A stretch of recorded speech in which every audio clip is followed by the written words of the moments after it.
Salut les amis, petite vidéo pour débriefer ce match de l'Olympique de Marseille face au Bayern Leverkusen. Bon, ça sera un petit débrief vite fait, match de préparation.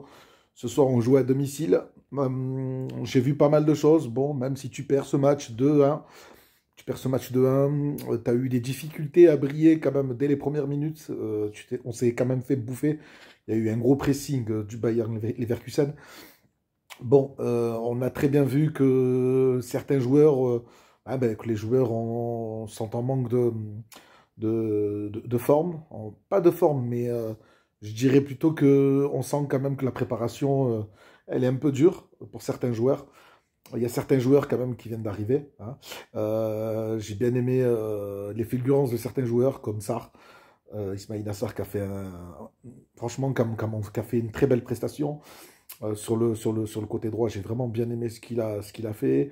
Ounahi, j'ai bien aimé aussi. C'est un très très bon joueur. Par contre, j'espère qu'il va vraiment qu'il va y avoir une transformation physique.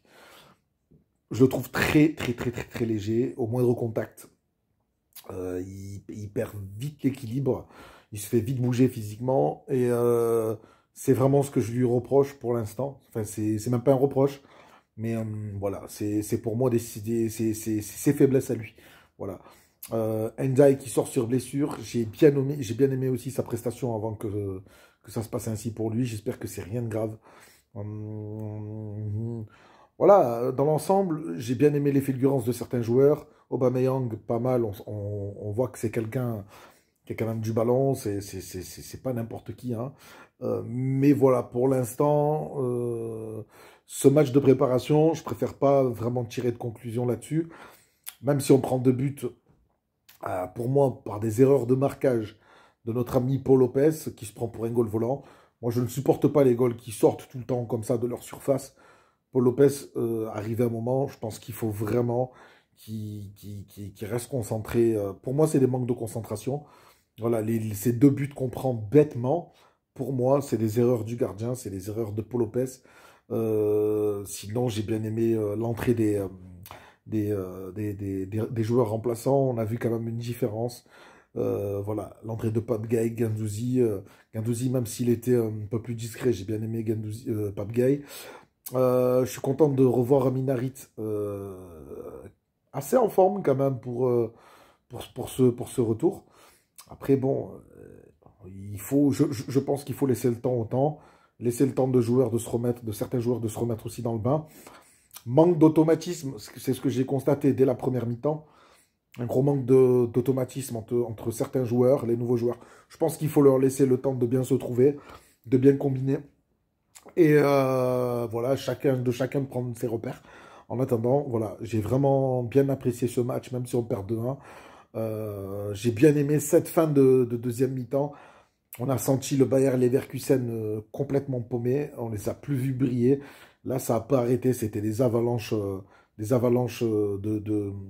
pression haute. J'ai vraiment aimé. Après, bon, comme je l'ai déjà dit tout à l'heure, je ne peux pas tirer de conclusion active. Donc voilà, on va rester sur... Je vais quand même retenir le positif en espérant que ça se passe bien la prochaine fois. Parce qu'il me semble qu'on joue directement le match pour une qualif, voilà, pour la compétition européenne. Donc ça va être très important de rester concentré, les gars. Et en attendant, ça m'a fait plaisir de retrouver nos matchs, même si c'est pas encore les matchs de Ligue 1. Ça reste qu'un match amical. Ça fait plaisir de voir un vélodrome complètement plein. J'aimerais réagir aussi par rapport, parce que c'est euh, c'est une petite parenthèse à la vidéo de Steve Supporter of Marseille. Steve Supporter of Marseille, mon ami, je suis carrément avec toi. Je suis avec toi et je te remercie pour cette vidéo de réponse à un certain youtubeur Michael Allègre, dit Michael OM. Je vais peut-être lui faire un peu de publicité, mais c'est pas grave. Mais j'ai déjà fait 2 vidéos sur lui. Je vous invite à aller checker parce que j'ai bien détaillé tout ce qu'il fallait détailler à son propos. Mais je trouve ça vraiment dégueulasse qu'un gars comme lui euh, soit suivi par certaines personnes. Heureusement que ce n'est pas une majorité de personnes, parce qu'il se fait allumer dans ses commentaires. Mais en tout cas, voilà, je trouve ça vraiment dégueulasse qu'une personne sur les réseaux sociaux, sur YouTube, ce réseau, ça reste pour moi un réseau social, sur YouTube, qui passe son temps, je trouve ça honteux, qui passe son temps de faire des vidéos pour insulter les gens, pour insulter d'autres YouTubeurs, insulter, accuser de certaines choses, par exemple, de certains YouTubeurs d'être des gros mythos, de véhiculer des fake news, alors que lui-même, c'est ce qu'il fait du matin au soir avec des titres mensongers. Un autre truc aussi, que je vous le dis les amis, il n'y a pas de vente OM, d'accord? Et il y a un très bon raisonnement. Il n'y a pas de vente OM, l'Olympique de Marseille, c'est Franck McCourt le patron, il n'y a personne derrière, d'accord? Je vous le dis, il faut arrêter de dire des conneries, d'accord? Moi je vous le dis, les Thibaut Vizirian et compagnie, c'est du blabla, c'est de la grosse merde. Aujourd'hui, regardez, l'Arabie Saoudite sortent des millions d'euros pour prendre des joueurs. Ils sont prêts à les sortir, les millions d'euros. Ils font pas de chichi, ils font pas de blabla. Ils vont chercher des joueurs pour faire développer leur propre championnat. Aujourd'hui, alors peut-être qu'ils sont intéressés par l'Olympique de Marseille, mais qu'est-ce qu'ils en ont à foutre de diriger un club en sous-marin? Voilà, ça faut arrêter de dire des conneries, d'accord? Il n'y a pas de vente OM.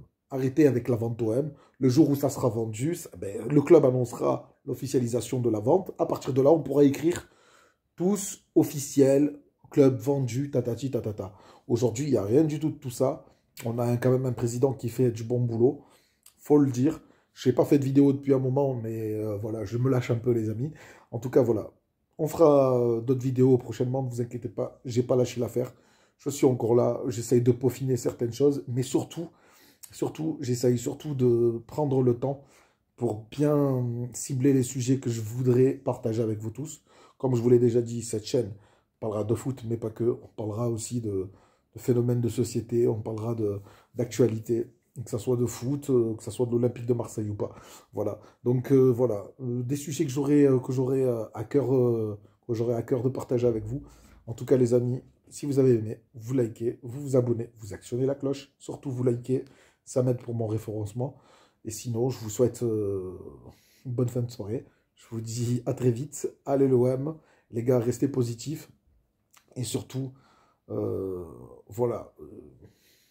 Je pense que dans les prochains jours, dans le futur, il va nous arriver encore pas mal de choses positives au sein de ce club.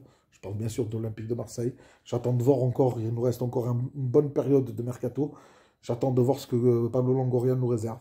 En tout cas, pour moi, c'était quand même un match assez abouti. La fulgurance de pas mal de joueurs, content de nos recrues, il faut le dire. J'espère qu'Enzaï que ce n'est rien de grave, voilà, par rapport à sa blessure. En tout cas, voilà les amis, je vous souhaite une bonne soirée. Allez l'OM, ciao ciao.